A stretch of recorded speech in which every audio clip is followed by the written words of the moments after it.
Shalom, teman-teman yang dikasih Tuhan. Saat ini saya ingin membagikan renungan firman Tuhan untuk memberkati kita semua, diambil di dalam Yesaya pasal 38, ayat yang pertama. Pada hari-hari itu Hizkia jatuh sakit dan hampir mati. Nabi Yesaya bin Amos datang dan berkata kepadanya, "Beginilah firman Tuhan, tinggalkanlah pesan kepada keluargamu, sebab engkau akan mati, tidak akan sembuh lagi." Teman-teman yang dikasih Tuhan, apa yang bisa kita pelajari dari firman Tuhan malam hari ini? Tidak mudah menjadi seorang hamba. Tuhan yang dipakai Tuhan untuk menyampaikan pesan yang sebenarnya, yang sesungguhnya. Nabi Yesaya ini seperti mempertaruhkan nyawanya juga untuk memberitakan apa yang harus Tuhan katakan melalui Nabi Yesaya kepada Raja Hizkia. Dia adalah seorang raja, dia punya kuasa, dan Nabi Yesaya datang untuk memberitahukan bahwa raja ini akan mati. Tapi Raja Hizkia ini memalingkan mukanya ke arah dinding dan berkata kepada Tuhan. Di ayat yang ketiga, ia berkata, "Ya Tuhan, ingatlah kiranya bahwa aku telah hidup di hadapan-Mu dengan setia dan tulus hati. Aku telah melakukan apa yang baik di mata-Mu." Lalu Hizkia menangis dengan pilu. Kemudian di ayat yang kelima dikatakan, "Pergilah," Tuhan katakan kepada Yesaya, "Pergilah dan katakanlah kepada Hizkia, beginilah firman Tuhan Allah Daud, Bapa leluhurmu, telah kudengar doamu dan kulihat air matamu. Sesungguhnya aku akan memperpanjang hidupmu 15 tahun lagi." Teman-teman yang dikasihi Tuhan, ketika menjadi seorang hamba Tuhan sebagai penyambung lidah Allah, tidak mudah bagi Yesaya untuk memberitahukan hal yang akan terjadi bagi Raja Hizkia. Terkadang kita untuk memberitahukan sesuatu yang benar, kita sulit untuk berkata-kata.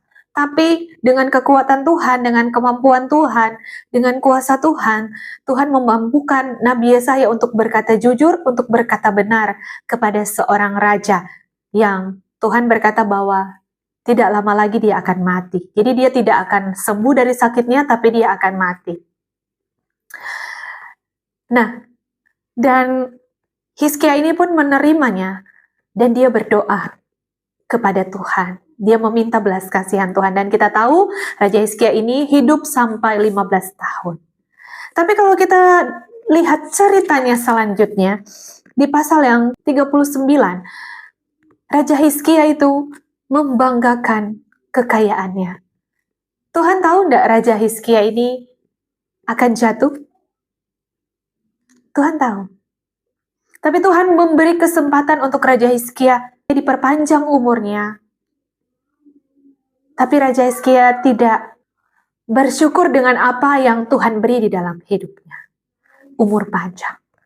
Dia pakai itu untuk mempermuliakan hidupnya, bukan mempermuliakan Tuhan di dalam hidupnya.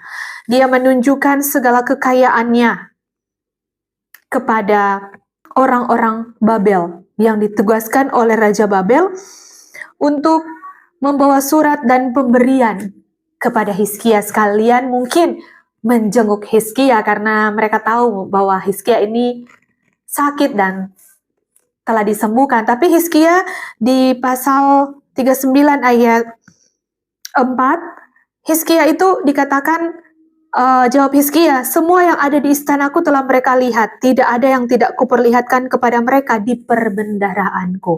Jadi Hizkia menunjukkan apa yang dia punya. Dia tidak menunjukkan bahwa dia ini hidup karena Tuhan.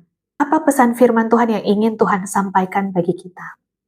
Tuhan mau ketika Tuhan memberi kita umur yang panjang, ketika Tuhan memberi kita kesempatan untuk terus hidup di dalam dunia ini, permuliakan Tuhan di dalam hidup kita. Jika kita sembuh dari sakit, bersaksilah tentang Tuhan telah menyembuhkan saya. Tuhan Allah yang hidup menyembuhkan saya dari sakit saya, sehingga saya bisa hidup dan saya bisa ada sampai saat ini, bahkan bertemu dengan orang-orang suruhan Raja Babel ini. Itu yang Tuhan mau. Agar apa? Agar orang-orang Babel ini bisa mengenal Tuhan melalui hidup Hizkia.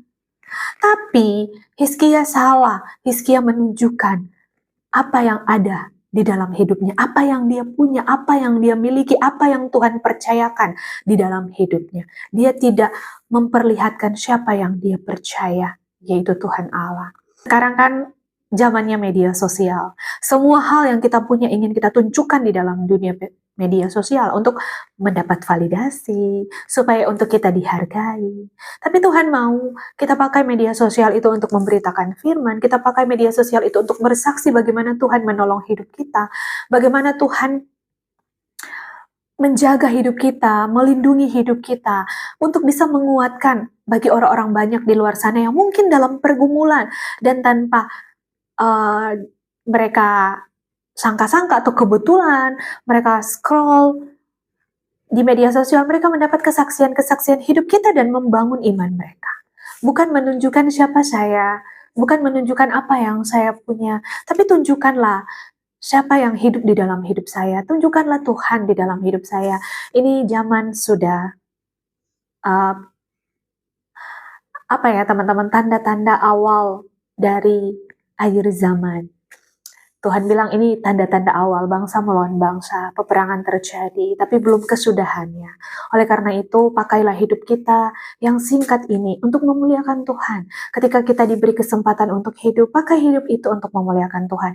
Pakai hidup itu untuk bersaksi bahwa Tuhan yang kita sembah itu hidup. Mungkin kita berpikir, kesaksian saya ini biasa sih menurut saya. Tapi kalau Tuhan memakai hidup kita itu untuk menguatkan orang lain, Tuhan yang berkuasa itu juga dapat memberi kekuatan bagi orang lain melalui kesaksian kita. Jadi pakailah hidup kita untuk bersaksi, bercerita tentang Tuhan.